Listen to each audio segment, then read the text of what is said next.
नमस्कार दोस्तों, स्वागत है आप सभी का हमारे इस चैनल भगवान लोक पर। दोस्तों, अगर आप भी अपनी लाइफ में कुछ नया सीखने की चाह रखते हैं तो इस चैनल को अभी सब्सक्राइब कर लें। नमस्कार दोस्तों, जय श्री राम, जय सीताराम, जय जय हनुमान, जय बागेश्वर धाम सरकार। दोस्तों, आपके घर का हल्दी का डिब्बा आपकी तिजोरी में नोटों की गड्डियां भर सकता है और आपको इतना दौलतमंद बना सकता है कि आपसे आपकी दौलत संभाले नहीं संभलेगी। जानना चाहते हैं क्यों? तो चलिए आपको बताते हैं कि बागेश्वर धाम सरकार पंडित धीरेन्द्र कृष्ण शास्त्री जी आखिर हल्दी के बारे में क्या कहते हैं। इसके अलावा आपको यह भी बताने वाले हैं कि आखिर गुरु जी ने हल्दी के डिब्बे में कौन सी एक चीज डालने के लिए कहा, जिसके बाद आप अपनी जिंदगी भर की परेशानियों से निजात पा सकते हैं और धन दौलत से मालामाल हो सकते हैं। तो हमारे गुरु जी का कहना है कि आपके घर का हल्दी का डिब्बा यह तय करता है कि माता लक्ष्मी आप पर कितनी कृपा करेंगी, क्योंकि हिंदू धर्म शास्त्रों में हल्दी को माता लक्ष्मी और नारायण का प्रतीक माना जाता है। तो क्या आपके घर में भी हल्दी का इस्तेमाल नियमित तौर पर किया जाता है और आप भी अपनी रसोई घर में हल्दी के डिब्बे को हमेशा भरा हुआ रखते हैं? कहीं आप अपने हल्दी के डिब्बे में झूठे हाथ तो नहीं डाल देते और कहीं आपका हल्दी का डिब्बा कभी खाली तो नहीं रहता, क्योंकि आपकी एक छोटी सी लापरवाही आपकी जिंदगी में कई बड़ी मुश्किलों को न्योता दे सकती है और आपके घर से माता लक्ष्मी और नारायण हमेशा के लिए नाराज होकर किनारा कर सकते हैं। तो अगर आप भी जानना चाहते हैं कि हल्दी के डिब्बे के साथ हमें कौन सी सावधानियां रखनी चाहिए और हल्दी के डिब्बे में कौन सी चीज डालकर रखने से हम दौलतमंद बन सकते हैं, तो वीडियो को पूरा जरूर देखिएगा और चैनल को सब्सक्राइब जरूर कर लीजिएगा। दोस्तों, स्वागत है आपका हनुमान टिप्स पर। आगे बढ़ने से पहले वीडियो को लाइक जरूर कर दे, जिससे कि श्री बागेश्वर बालाजी की कृपा आप पर सदैव बनी रहे। चलिए वीडियो में आगे बढ़ते हैं। दोस्तों, बागेश्वर धाम सरकार वाले गुरु जी की बात को माने तो हमारे शास्त्रों में हल्दी का सीधा संबंध माता लक्ष्मी से किया गया है। आप लोगों ने सुना होगा कि महादेव पर कभी भी हल्दी और नारियल अर्पित नहीं किया जाता, क्योंकि यह दोनों चीजें साक्षात माता लक्ष्मी का स्वरूप मानी जाती हैं और इसीलिए नारायण को बेहद ही प्रिय होती हैं और इसीलिए महादेव पर अर्पित नहीं की जाती। साथ ही हिंदू धर्म में धार्मिक कार्यों के दौरान और त्योहारों पर भी हल्दी से विशेष रूप से पूजा की जाती है और माता लक्ष्मी का स्वरूप मानकर नारायण पर हल्दी अर्पित की जाती है, ताकि नारायण हमसे प्रसन्न रह सके। इसी तरह गुरुजी का कहना है कि हफ्ते में गुरुवार का दिन नारायण को समर्पित होता है और इस दिन भी हल्दी का ही विशेष महत्व होता है। इस दिन जो लोग नारायण की पूजा पाठ करते हैं उन्हें हल्दी से ही पूजा करनी होती है और हल्दी का ही भोजन खाना होता है। तो इससे आप समझ सकते हैं कि वास्तव में आपके घर में रखी हुई हल्दी साक्षात माता लक्ष्मी का रूप है। ऐसे में गुरु जी का कहना है कि जो भी महिलाएं नियमित तौर पर अपने घर में हल्दी डालकर भोजन पकाती है, ऐसे घर के लोगों का न केवल स्वास्थ्य ठीक रहता है बल्कि मानसिक रूप से भी ऐसे घर के लोग स्वस्थ रहते हैं, क्योंकि आयुर्वेद में भी हल्दी को सबसे अच्छा एंटीऑक्सीडेंट माना गया है।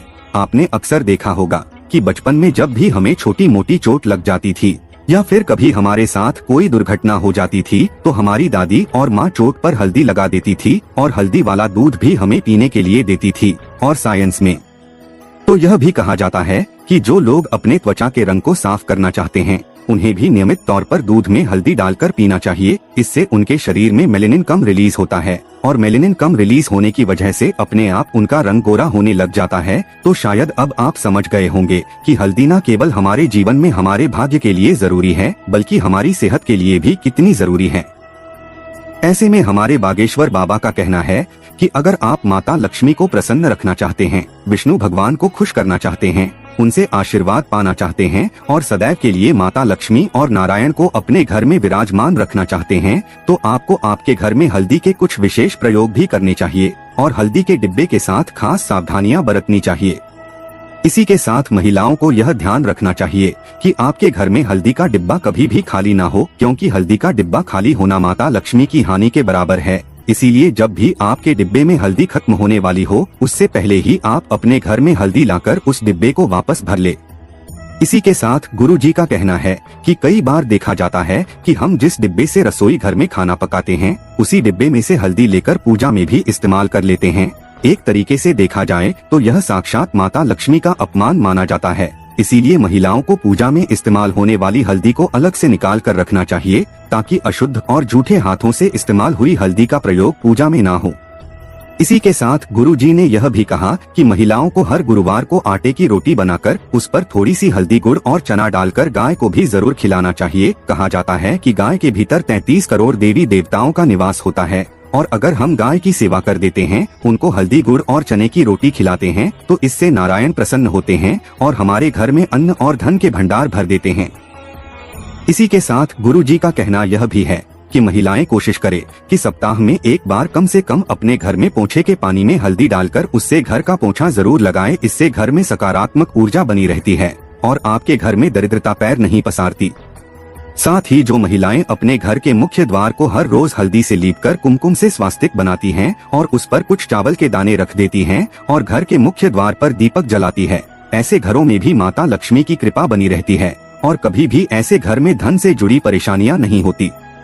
इसी के साथ शुक्रवार वाले दिन महिलाओं को कोशिश करनी चाहिए कि वह माता लक्ष्मी की पूजा जरूर करें और उन्हें हल्दी का तिलक जरूर लगाएं। कहा जाता है कि अगर आप माता लक्ष्मी को हल्दी का तिलक लगाती है और नारायण को हल्दी से पूजती हैं, साथ ही केले की जड़ में हल्दी वाला जल अर्पित करती है, तो ऐसा करने से भी नारायण और माता लक्ष्मी प्रसन्न होते हैं और आपके परिवार में दिन दुगनी रात चौगुनी तरक्की के रास्ते खोल देते हैं। साथ ही गुरु जी ने यह भी कहा कि अगर आप अपने घर में धन संबंधी परेशानियों से छुटकारा पाना चाहते हैं और अपने जीवन में तरक्की करना चाहते हैं, उन्नति के नए नए मार्ग खोलना चाहते हैं, तो आप हल्दी और चावल का सहारा ले सकते हैं। चावल भी माता लक्ष्मी को अत्यंत प्रिय होते हैं, तो अगर आप अपने घर में चावल के डिब्बे में 5 हल्दी की गांठ माता लक्ष्मी का नाम लेकर शुक्रवार वाले दिन डाल देते हैं, तो इससे भी माता लक्ष्मी आपके घर में स्थायी रूप से विराजमान रहती है। लेकिन महिलाओं को ध्यान रखना चाहिए कि ना तो आपके घर में हल्दी का डिब्बा कभी खाली हो और ना ही वह चावल का डिब्बा भी कभी खाली हो। साथ ही अब आपको वो उपाय भी बता देते हैं जो गुरु जी ने विशेष तौर पर अपने भक्तों को बताया। गुरु जी ने कहा कि अगर आप अपने घर में धन से जुड़ी परेशानियों को खत्म करना चाहते हैं, मालामाल होना चाहते हैं, तो आपके घर में जो भी हल्दी का डिब्बा है उसमें आप एक छोटा सा चांदी का सिक्का माता लक्ष्मी का नाम लेकर डाल दीजिए। यह उपाय अगर आप शुक्रवार वाले दिन करते हैं तो आपको बेहतर परिणाम मिलते हैं, आपको मान सम्मान में बढ़ोतरी मिलती है और आपका ऐश्वर्य, वैभव और यश बना रहता है। इसी के साथ अगर आप अपनी जिंदगी में कुछ अच्छा करना चाहते हैं, सफल होना चाहते हैं, तो हर रोज हल्दी का टीका अपने माथे पर जरूर लगाएं। ऐसा करने से आपका गुरु और शुक्र ग्रह मजबूत होता है और यह दोनों ही ग्रह आपकी धन संबंधी परेशानियों को खत्म करते हैं। इसी के साथ अगर आप अपने घर की तिजोरी में बरकत बनाना चाहती हैं, तो शुक्रवार वाले दिन हल्दी से माता लक्ष्मी की पूजा करें, उन्हें पीले रंग की खीर का भोग लगाएं। उसके बाद उसी हल्दी को लेकर अपनी तिजोरी पर स्वास्तिक बना लें। ऐसा करने से माता लक्ष्मी की साक्षात कृपा आपकी तिजोरी पर होगी और आपका धन बेफिजूल में खर्च नहीं होगा। साथ ही बचत और बरकत के रास्ते भी खुलने लगेंगे। इसके बाद गुरुजी ने यह भी कहा कि अगर आपके घर में नकारात्मक ऊर्जा का वास रहता है या आपको ऐसा लगता है कि आपके घर में दरिद्रता आ गई है, तो गुरुवार वाले दिन आप हल्दी से विष्णु भगवान की पूजा करें। उसके बाद हल्दी से अपने मुख्य दरवाजे के दोनों तरफ स्वास्तिक बना दे और यह नियम आप प्रत्येक गुरुवार को जरूर करें। ऐसा करने से आपके घर में सकारात्मक ऊर्जा का वास रहेगा। साथ ही अगर आप जल में थोड़ी सी हल्दी डालकर तुलसी में अर्पित करते हैं, तो भी आपके जीवन में धन के नए नए रास्ते खुलने लगेंगे और आपकी तरक्की में लगातार बढ़ोतरी होती रहेगी। तो दोस्तों, यह थे हल्दी के कुछ खास उपाय जो गुरुजी ने अपने भक्तों को बताए। उम्मीद करते हैं कि गुरुजी के बताई हुई ये बातें आपको जरूर पसंद आई होगी। अगर आपको यह वीडियो अच्छी लगी हो तो चैनल को सब्सक्राइब करके वीडियो को लाइक और कमेंट बॉक्स में जय श्री राम, जय बागेश्वर धाम सरकार, जय हनुमान, जय सीताराम जरूर लिखें और इसे ज्यादा से ज्यादा शेयर करके बाकी लोगों तक भी पहुंचाएं। तो मिलते हैं अगली वीडियो में, तब तक आप अपना ध्यान रखें, स्वस्थ रहे, सुरक्षित रहे।